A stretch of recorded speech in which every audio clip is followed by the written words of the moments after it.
morning. It's quite fresh outside.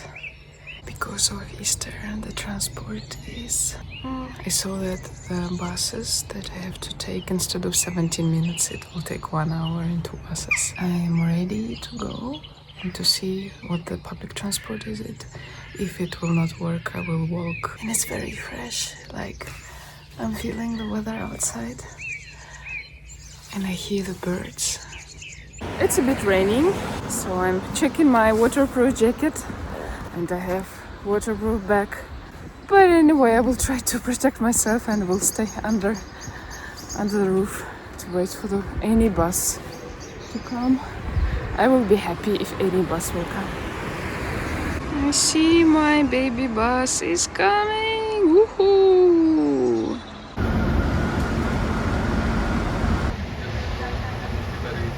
The next bus will be in 8 minutes, and the earliest one later on will be in 1 hour. Can you imagine that? I just want to go to the Bahnhof, change my money to pay for the bus. I went there. Very nice person, the bakery. He exchanged me my 50 euros. And I see my bus is coming. I need to cross the road. My bus is coming.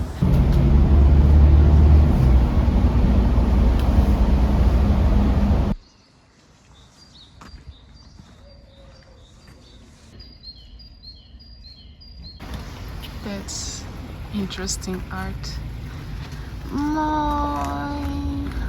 Very unusual to see something like this. You know, in the city that I stayed, I saw a lot of places that you see some sea thematic. Especially here you see a lot of shops that are with some animals in the ocean. And I think I found my meeting point. You see it in the background.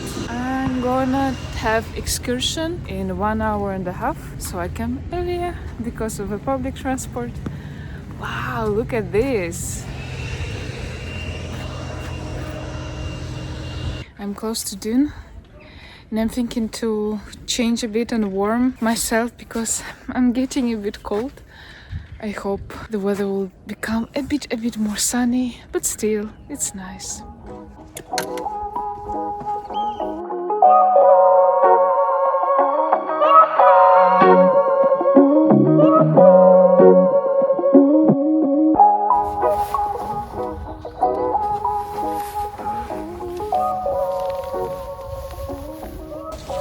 Try to cover myself. I feel a bit warmer. Guys, what do you think?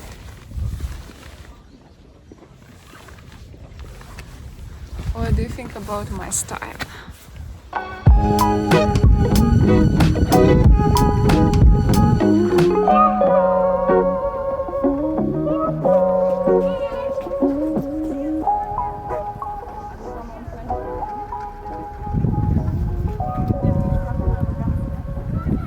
The sun, a little bit of sun, and 1 hour I will have an excursion there. Very nice.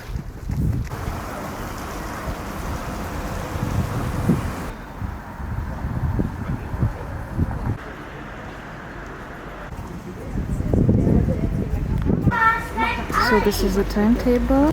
Okay, danke.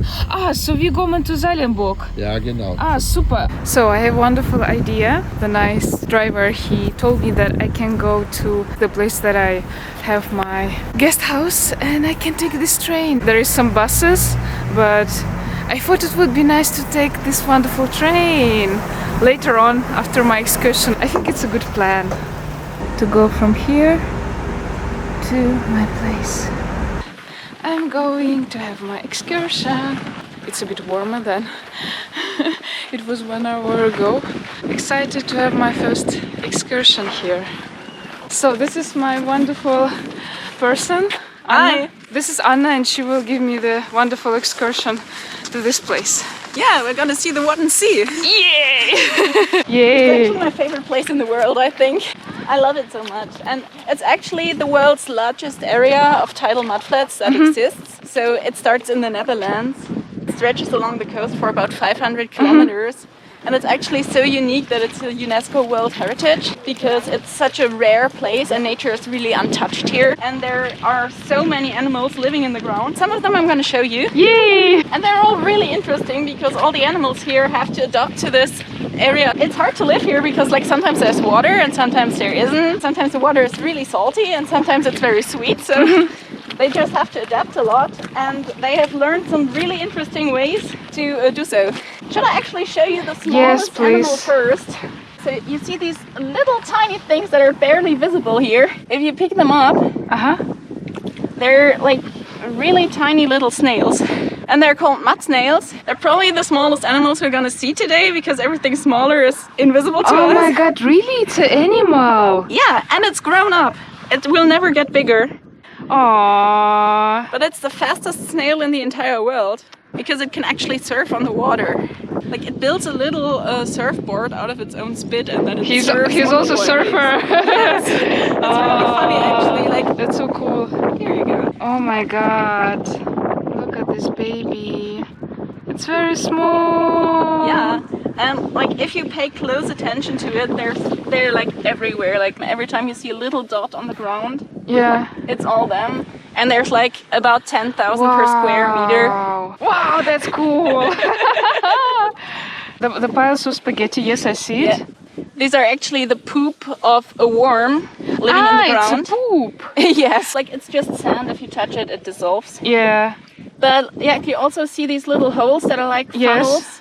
Like the little pile and the little funnel mark the beginning and the end of the little house the worm is living in. The worm is about like this tall. And it's very red. Red? Yeah, it's actually really, like it has the same blood that we have in our body. It's the most popular animal living in the Wadden Sea, and it's called the lugworm. It's actually just living underground. Underground, okay. But it's moving very little. It has built its own little house, and it's basically sitting in its living room forever, not doing anything. It's only eating the sand. You see the brown stuff on top here? Yes. That's actually the algae he wants to eat, but it's on top. So the little worm just opens its mouth and sucks in all the sand, but he doesn't want to eat the sand, he just has to eat the sand to get to the fun part. And that's why we see all these piles, because every 40 minutes or so the worm is filled up with sand from head to tail. And then he poo, okay. Exactly. Seagulls are trained to see that a little bit of sand is coming out of the ground, and once they see the sand coming out, they know the worm is right under the surface. So they try to pick it. And like there's a worm living under each of these piles. So there's so many of them. Exactly. Wow. So this area is a national park actually. It's very well protected, which is just because there are so many really special animals living here that can only live in this part of the world and nowhere else. So we want to protect them and keep this nature alive for as long as possible. So there's a lot of laws what you can do here and what you can't do. For example, you're not allowed to like drag nets over the ground to fish for little shells, just because it would destroy so much life on the ground. And you're only allowed to walk in certain parts of it. Yeah, like there's different areas. Like area 3 is close to the beach and you're allowed to go there. Okay. Then there's an area where you're allowed to walk through, but you're not allowed to drive through. Then there's an area where you're only allowed to like walk on the pathways marked. I saw the trees. There was like some trees. It's a pathway? Exactly. Like you see all these little bushes planted in here. They mark the pathways. Oh, that's what I thought yesterday. Okay. Yeah. A fun thing that you'll see here a lot is that people will have horse carriages. You see the island there at the horizon? Yeah. That's where all the carriages are going actually. And the bushes just mark the one pathway that the carriages are allowed to go. So they're all going the same way, which is important because you can't just go straightly. Like the Wadden Sea isn't even. So this actually marks the only pathway. When you walk there, you usually have to take the ship back because the water will come back before you're able to walk back. That may be scary. When you do these hikes, like you start at a certain time that is very safe, and you know how long it takes a group to go there. And you have a lot of extra time to spend before the water comes back. And it's actually like nothing has ever happened on a guided tour. The current is actually really strong here. Do you know how the tides work? It's kind of like the moon pulling the water of the earth with its gravity on the side of the earth that is turned to the moon. Like the water rises a bit, and on the other side of the Earth it's the same thing. And like on the other two sides of the Earth that aren't turned towards the moon, there's always like less water because it's drawn into these little hills of water on both sides of the planet. Since Earth turns around, like it's always a different part of Earth that is actually turned towards the moon, which is why the water always like comes in and out here. Like if you have a bowl of soup and you just swirl it around, you have one mountain of soup like turning in the bowl. And it's the very same thing here. So it usually comes from there and moves over here. When you walk here and you look to the ground, Yes. you always see these really tiny little wobbly balls that are just like wobbling around like little balloons or something. And they are actually something that all the guides to mudflat hiking are really happy about in spring. Okay. Because you can only see them in this month of the year. Wow, really? Yes. I'm so lucky. You are actually.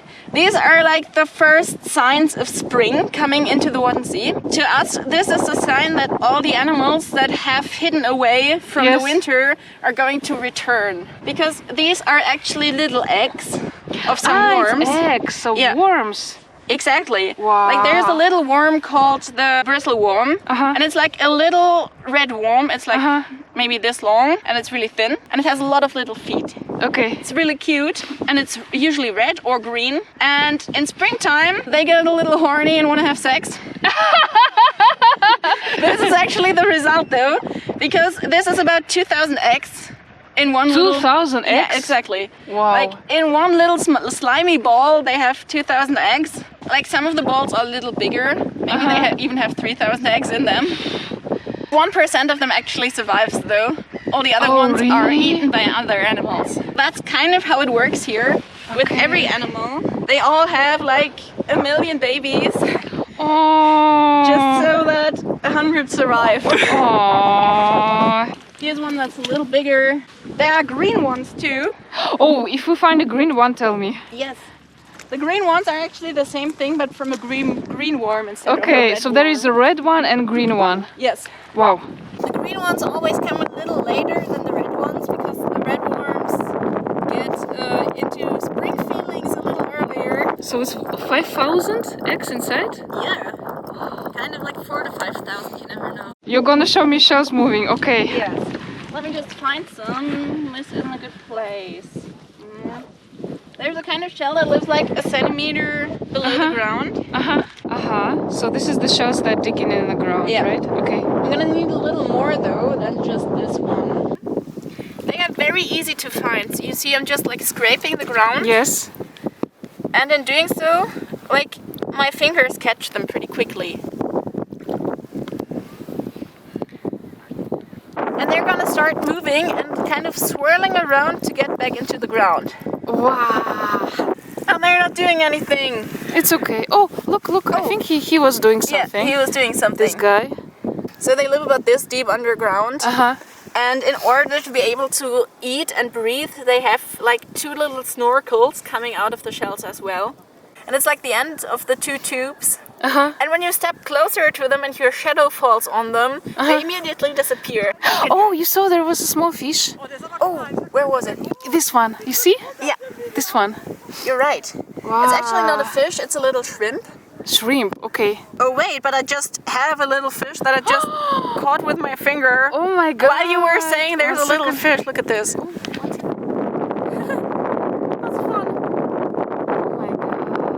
I only know its German name. It's a Sandkunde. Yes.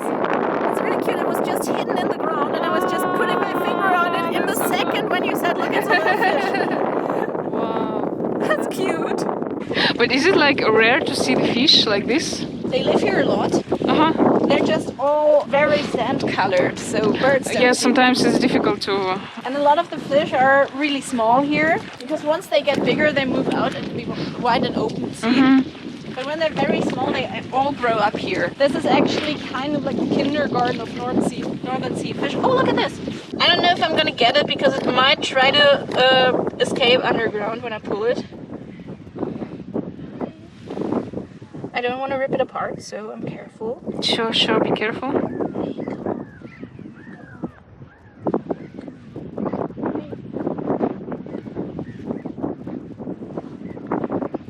Wow. But I see it. Don't worry, it's okay. This is one of the little lugworms that make the spaghetti piles. But this one is a little baby. Oh, it's a baby. And, like you see, this one is black. I told you they're red. Yes. They're actually only red when they live underground. And once they get up, they kind of have less air in their lungs. So they turn black. Ah, understand. Okay. So Yeah. it can be black, red and green. No, like the red and green one doesn't really make these piles, and they kind of just crawl on the ground. Okay. I'll try to show you one once we see one. You sometimes spot them. These ones are usually not coming to the surface at all. Like, Wow, this is we a are lucky. This is a rarity. And most of the fish living in the North Sea actually wouldn't be able to grow up if they didn't have this flat area where their little eggs won't be flushed away. Like, there's so much life here. This is actually one of the places on Earth with the highest density of life in the ground. Which, it doesn't look like that, but like the Great Barrier Reef and the Amazonas rainforest have equal amounts of life in the ground that we have here. So it's just crazy. This is a place where all the birds stop. Like, all of them who breed from somewhere in Greenland to somewhere in North Siberia. And they kind of spend the winter in Western Africa. So if they don't stop here, they don't make the flight. And I just love, like, we do some hikes where we go 7 kilometers out because there's a huge sandbank where a lot of seals live. And when you stand out there and there's just horizon in every direction, it's just so nice. Yeah, this is amazing. Yeah. Yeah, like you see nature all around you and it's basically unbroken by any human being. We actually get really challenging weather here sometimes too. Like, it happens so quickly. Like, there can be clear sight 1 minute and then you just see a white wall rolling towards you, and a minute later you just don't see anything anymore. And how you navigate, just with a phone or with a... Yeah, like I have my phone with me. I actually have a compass with me, but it's pretty useless. It has happened to me twice on a tour where I was like 4 kilometers out. Really? And all of a sudden I didn't see the way anymore. It's very scary to me as a tour guide then. Sure, I But understand. I have to be very calm outside. Like pretend like everything is good. It's how I plan it. You booked the adventure tour. Exactly.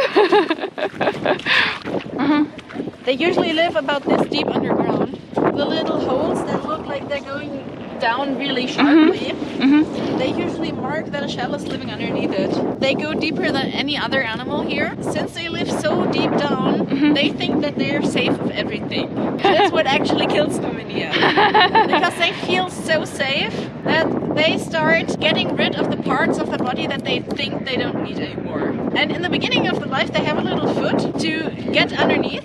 Okay. And once they're down there, they think they won't need the foot anymore.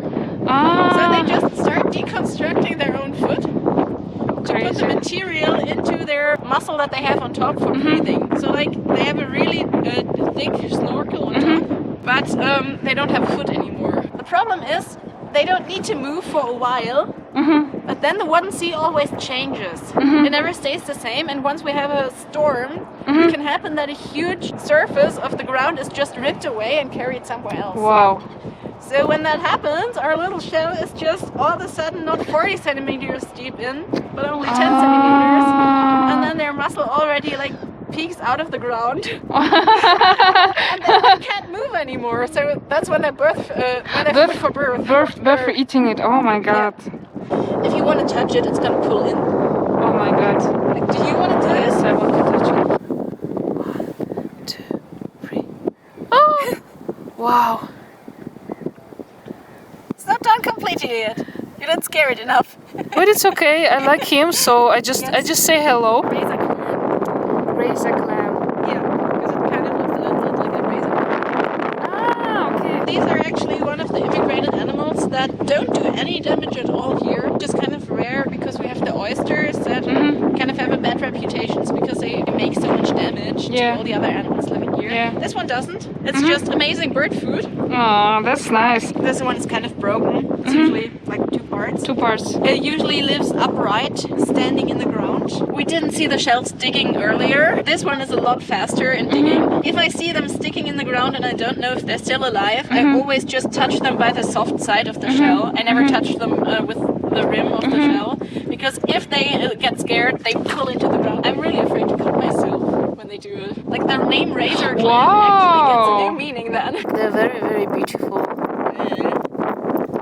This is an oyster. Yes. It's actually pretty on the inside too, because if you find an open one, it has mother of pearl in it, and it's very shiny in different colors. It's so beautiful.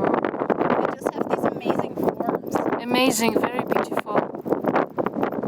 It's so cool. I love it so much. The English name of this is Periwinkle. In German we have a simpler name, we just call it beach snail. And you can see the beach snails are just kind of crawling on the ground and leaving these trails behind them. They always eat when they're moving because they have a tongue, and on their tongue they have about 3,000 teeth. And it's kind of like a cheese grinder or something.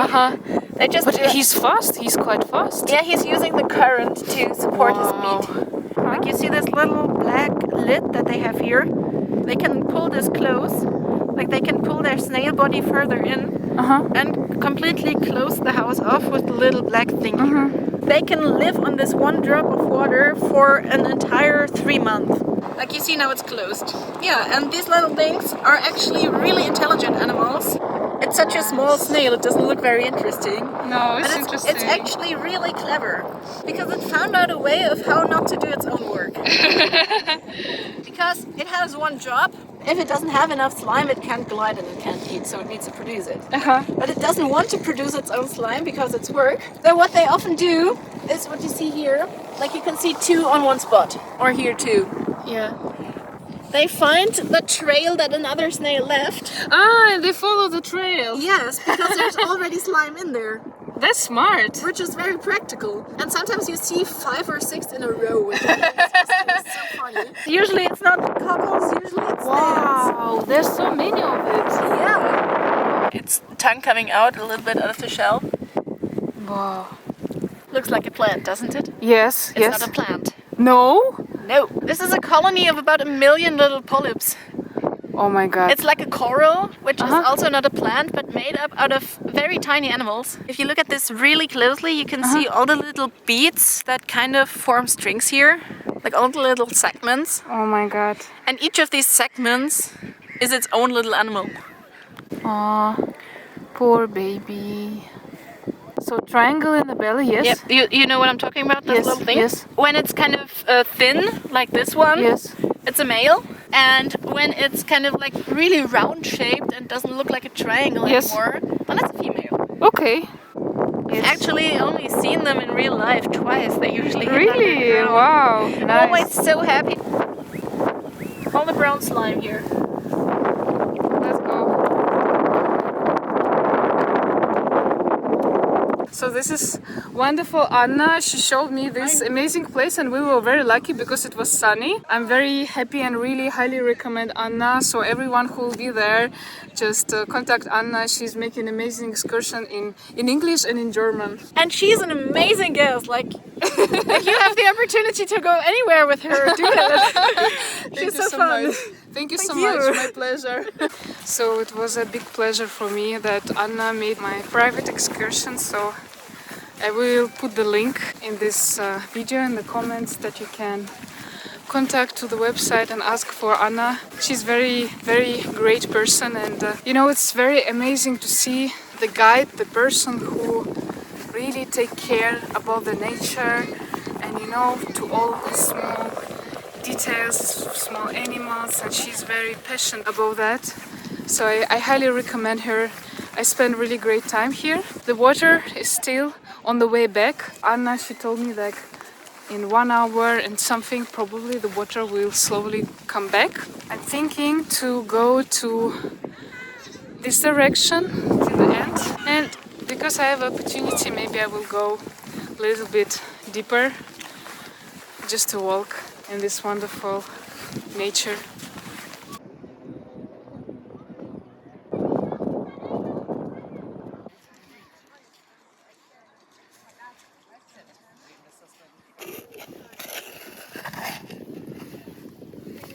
It's close to be 1 o'clock and I sit a bit and the air is amazing, and you know, like the sun is shining just a little bit, so very nice way to the end of the dune.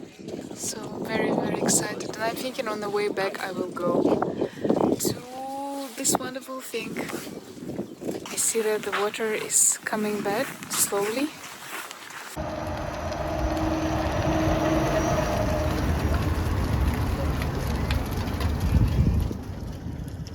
So I decided already to go close to the water. The water will come in 30 minutes.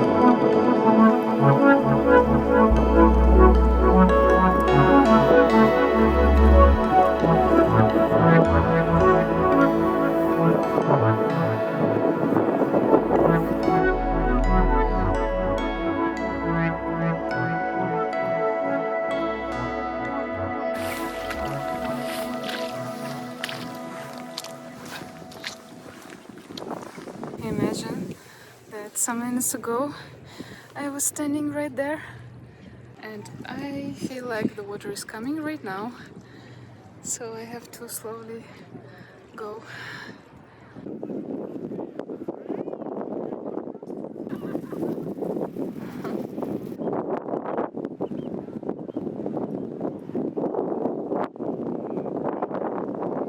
So I'm going to this construction, and this is like the point that the boats and the ships can navigate, so it's very important.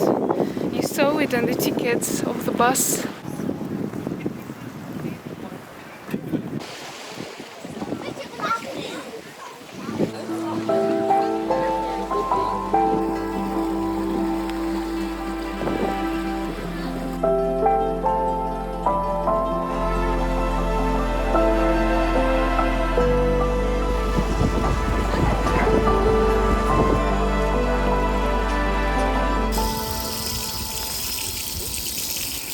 So I come back to Duhnen and it's full of people. I still have time. I'm thinking to try to find some street food, like fish street food that I can eat after Ramadan fasting today. See street food? Let's go inside.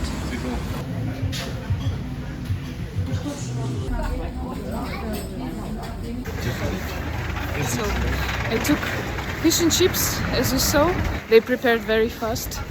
I'm just going to wait for my train. It smells so good, but I'm strong because it's Ramadan, so I will just imagine I will eat it soon. Unhealthy, I understand, it's totally unhealthy, but it's my holiday, so I can do whatever I want.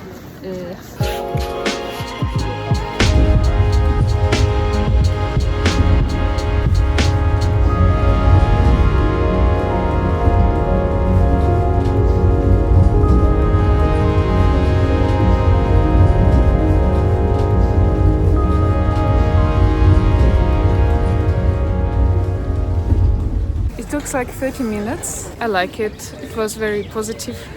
Waldweg. I can walk this way to the guest house.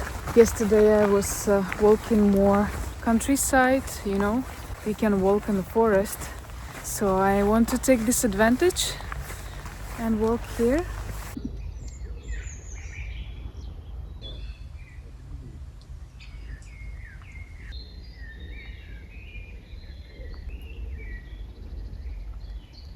You have to be always careful with berries in the forest and with mushrooms in the forest. I'm missing very much the experience in my home country when I pick up the mushrooms in the summertime. So I hope I will do it again very soon.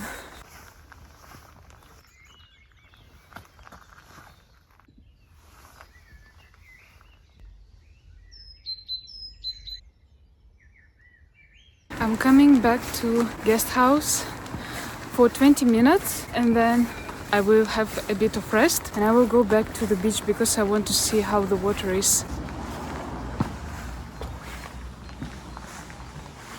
For time saving, I decided to take a bus because it's going like 8 minutes and I'm walking slow. In some minutes the bus will come and then I'll go to the beach. I think it's a good thing that I can save a bit of time.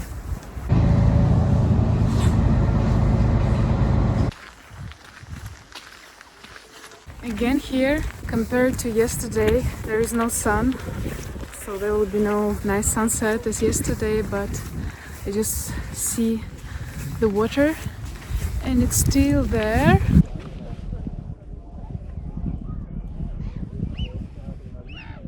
You know, when you're standing there and breathing the air and hear some sounds, you feel like a real harmony with the nature and the things that around you. And I'm very thankful to universe to see this.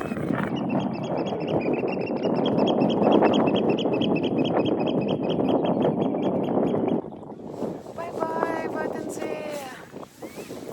Hope to see you in the future. I went to the bistro, it was close to the beach. I have orange juice. Ooh la la. In 30 minutes I will start eating and drinking. I'm so happy. Getting dark slowly. So my meal will be ready soon.